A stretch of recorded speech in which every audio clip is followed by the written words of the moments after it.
Bonsoir à toutes et à tous et merci de rester fidèles au programme du soir sur New World. Bienvenue dans Regard Croisé, le 3e numéro de cette semaine. Encore 4 sujets à aborder avec nos invités. Nous parlerons d'abord de la République démocratique du Congo. Corneille Nangaa met les pieds dans les plats de Tshisekedi. Après le Congo, ce sera le Niger. Le M102 demande le retrait du permis d'exploitation de l'uranium à Orano. Nous irons ensuite au Ghana pour le 3e sujet.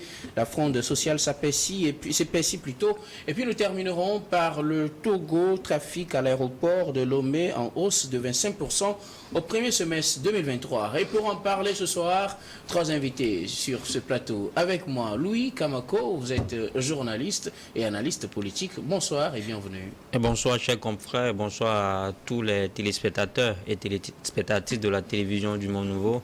Bonsoir à mes deux co-débatteurs. À côté de vous, Samir Urosama, vous êtes juriste et président de l'association ICJVE. Bonsoir Samir. Bonsoir Guillaume, bonsoir à tous ceux qui nous suivent à Guérékouka, dans la préfecture de Dankwen, c'est au nord du Togo, et un peu partout à travers le monde, notamment à Kinshasa, à Accra et à Niamey, comme j'ai toujours l'habitude de le dire, grâce à New TV. Notre 3e invité aujourd'hui, c'est Alfred Lawson. Vous êtes juriste, consultant et consultant en stratégie politique. Bonsoir Alfred et bienvenue. Bonsoir Guillaume, bonsoir Samir et bonsoir lui. Beauté aux gens de la RDC. Alors avec vous, nous abordons notre premier sujet, direction la République démocratique du Congo. Corneille Nangaa met les pieds dans les plats de Félix Tshisekedi. La polémique est toujours vive en République démocratique du Congo suite aux déclarations de l'ex-président de la Commission électorale nationale et indépendante Corneille Nangaa qui accuse Félix Tshisekedi d'avoir conclu un accord en 2018 avec Joseph Kabila pour une transition à l'africaine qui permettrait à Félix Tshisekedi de devenir président de la République démocratique du Congo au détriment de Martin Fayoulou. Une déclaration qui ravive les débats dans tous les camps. Félix Tshisekedi se défend d'avoir conclu cet accord, dit qu'il avait été contacté par le camp Tshisekedi et Joseph Kabila, mais qu'il n'a pas accepté. De son côté, le camp Fayoulou demande à ce qu'une enquête soit ouverte pour ne pas plonger le pays dans une nouvelle crise, puisqu'on est à 3 mois d'une nouvelle élection en République démocratique du Congo. Nous en parlons. Je voudrais bien commencer par vous, Samir Urosama. Ça fait déjà un moment qu'on vous appuie sur ce plateau.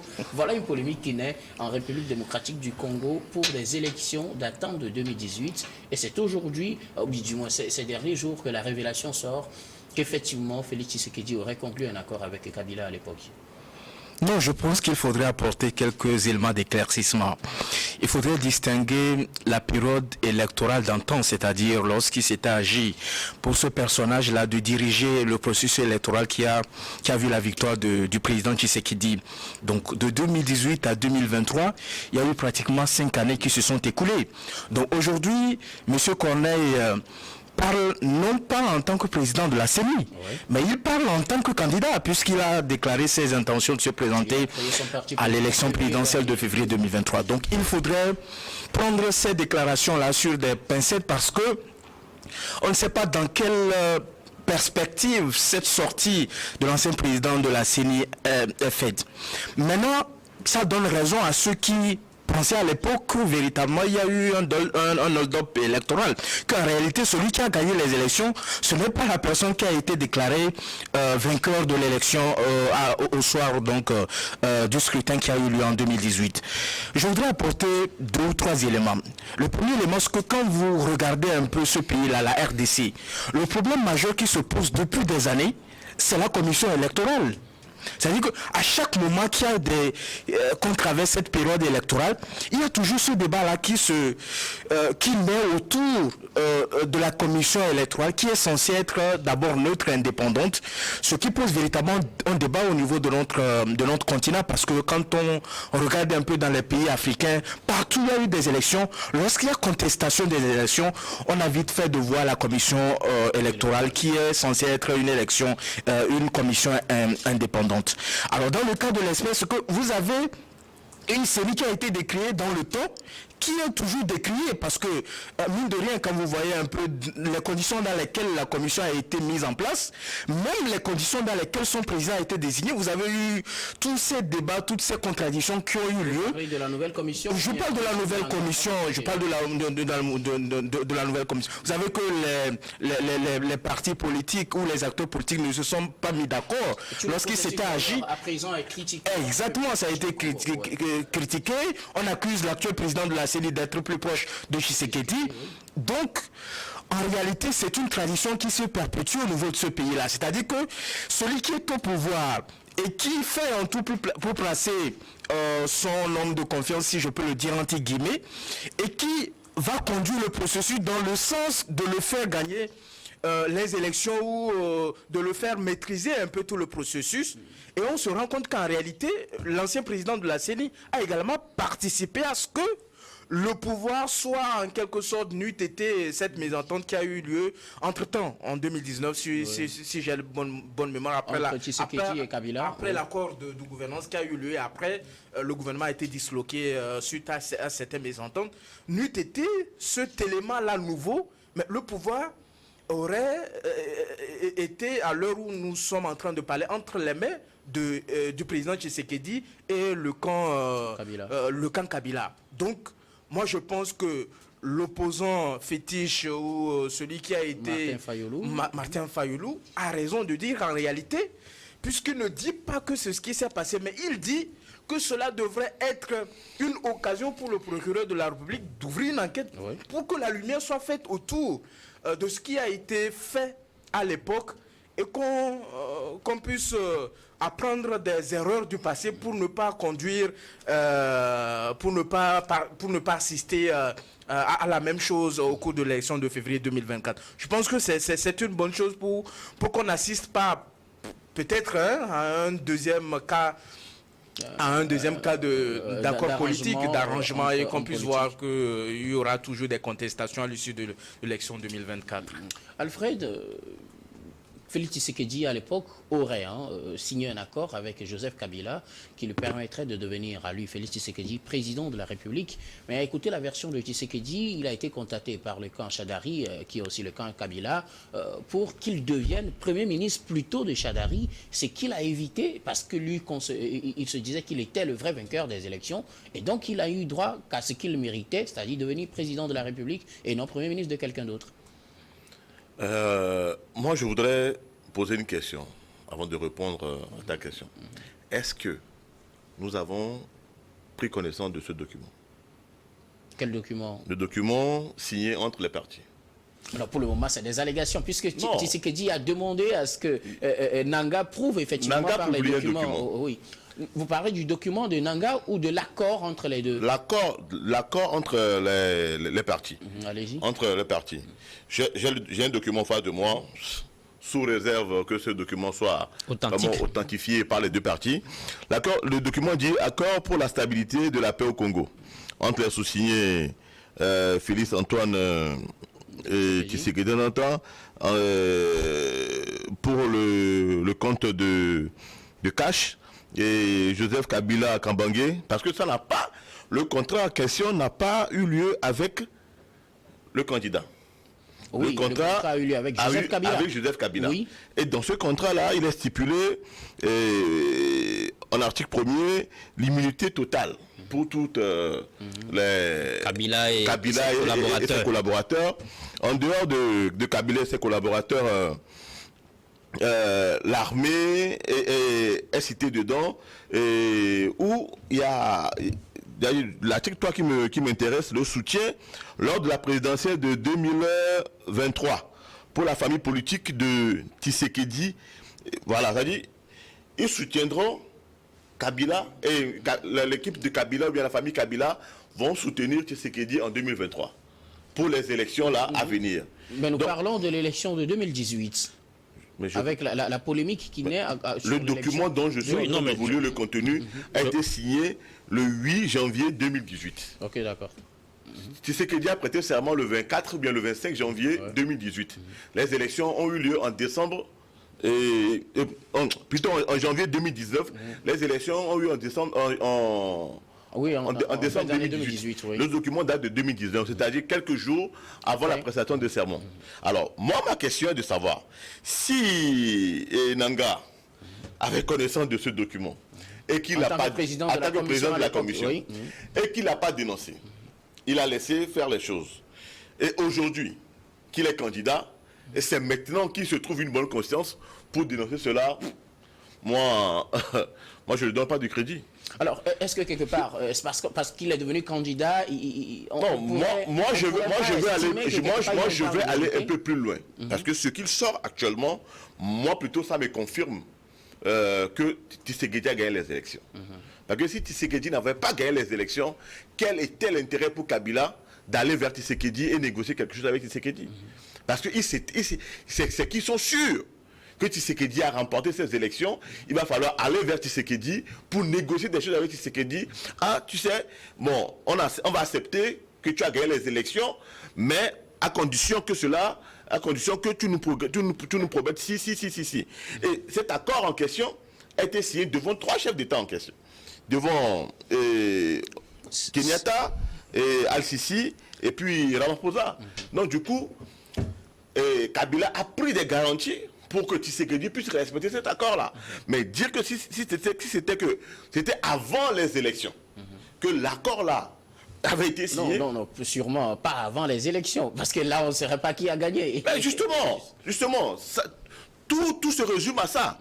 Moi, je parle après les élections. C'est-à-dire, ce n'est pas avant les urnes pour dire que Kabila a organisé des manigances avec Tshisekedi pour envoyer Tshisekedi sur le fauteuil présidentiel. Mais c'est après les élections.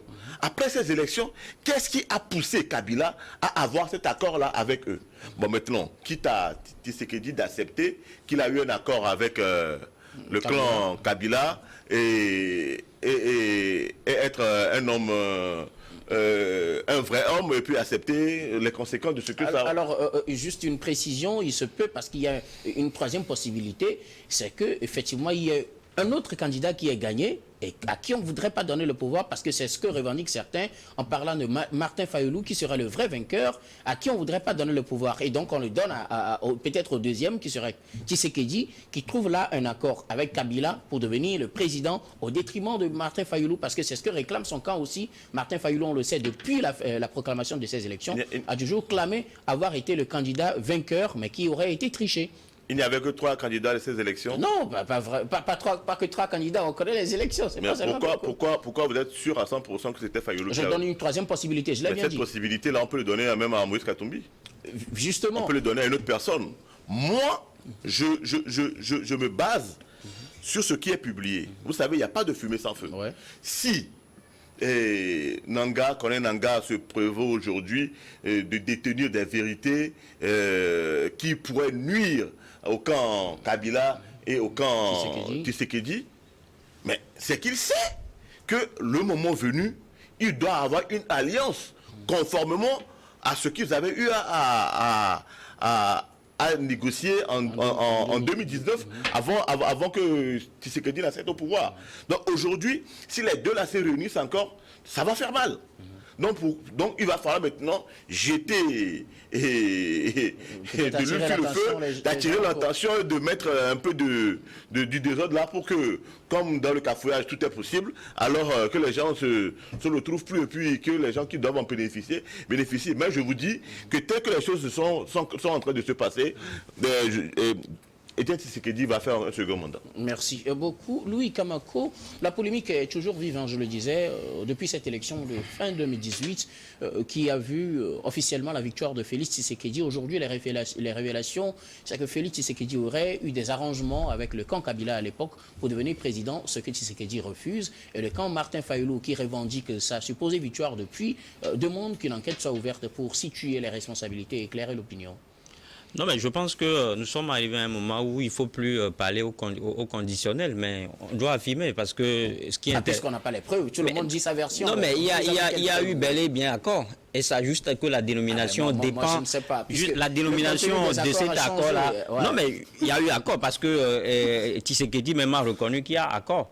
Non, Et Nanga, il a été contacté, mais il a rejeté. non, Il a mais rejeté attendez, l'accord, pour que je selon vous ses dise, parce qu'il y a déclarations. pas mal d'informations en fait, qui concernent cette affaire-là.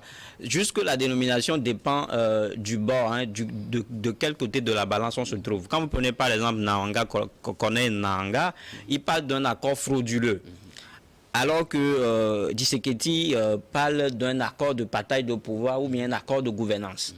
Et donc, quand vous voyez, quelqu'un tout à l'heure dit qu'il a à sa possession un document et il a essayé de nous lire un certain nombre d'articles contenus dans ce document-là. Et je peux apporter de l'eau à son moulin en lui disant justement que dans cet accord, il a été dit que le camp Kabila devait avoir 42 postes ministériels et que 22 postes ministériels ne devaient revenir. Il n'y a que 22 postes ministériels qui devaient revenir à Félix Tshisekedi aussi. Et c'est ce qui avait fait traîner justement la formation du gouvernement de Félix Tshisekedi. Vous vous rappelez qu'à l'époque, après l'investiture du président élu, il a mis plus de 7 mois ou bien plus de 6 mois justement avant de former son gouvernement, ce qui était une première dans l'histoire de la République démocratique du Congo. Maintenant, quand vous voulez, quand on en vient même au fait, c'est vrai que la sortie de Corneille Nangaa, on peut l'assimiler à une forme, à une certaine forme de marchandage et de chantage. Mais souvenez-vous que nous sommes en politique et qu'on est en politique, tout est permis.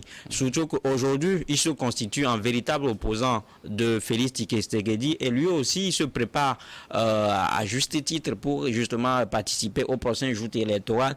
Il a de bon ton qu'il monte au créneau et justement pour dénoncer ce qu'on appelle injustice.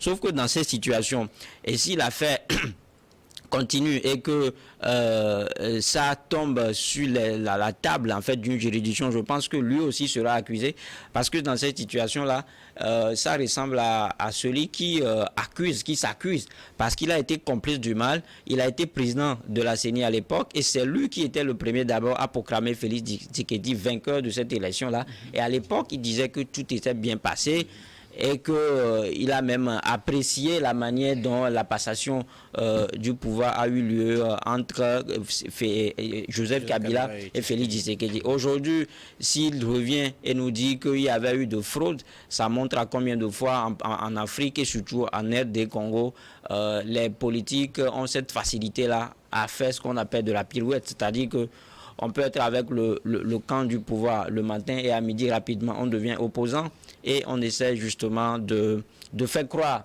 au peuple qu'on est l'homme providentiel. Donc on est dans cette situation-là aujourd'hui, mais comme je le disais, c'est-à-dire que ça va relancer les débats. Ça relance totalement les débats. Alors, parce que... Pour vous, de quel côté se situerait aujourd'hui la vérité? Martin Fayulu, Félix Tshisekedi, Joseph Kabila? La vérité, elle saute aux yeux. C'est ce que je disais, qu'il y a eu bel et bien accord. Maintenant, quelle est la contenance ou bien quel est le contenu de cet accord? C'est ce qu'il faut, nous révéler. C'est justement. Voilà, c'est ce qu'il me dit, qu'est-ce qu'il faut révéler. Mais si cela s'avérait que le document dont nous parle M. Lawson est authentique, je pense que le jeu est complètement relancé parce qu'on nous dit que Tshisekedi ou bien le camp Tshisekedi ou bien le camp Kabila doit encore soutenir Tshisekedi à la prochaine présidentielle. Ça veut dire que les jeux, les dés sont pipés d'avance et qu'il n'y aura pas d'impartialité au cours de cette élection-là. Donc c'est pour cela que Corneille Nangaa, qui justement candidat à cette élection-là, essaie de lever la voix pour que les choses soient équilibrées avant que le moment crucial n'arrive. Merci beaucoup. Il faut rappeler que pour le moment, le Corneille Nangaa est également candidat à cette élection. Et nous allons marquer une première pause, puis on se retrouve après pour la suite de cette émission.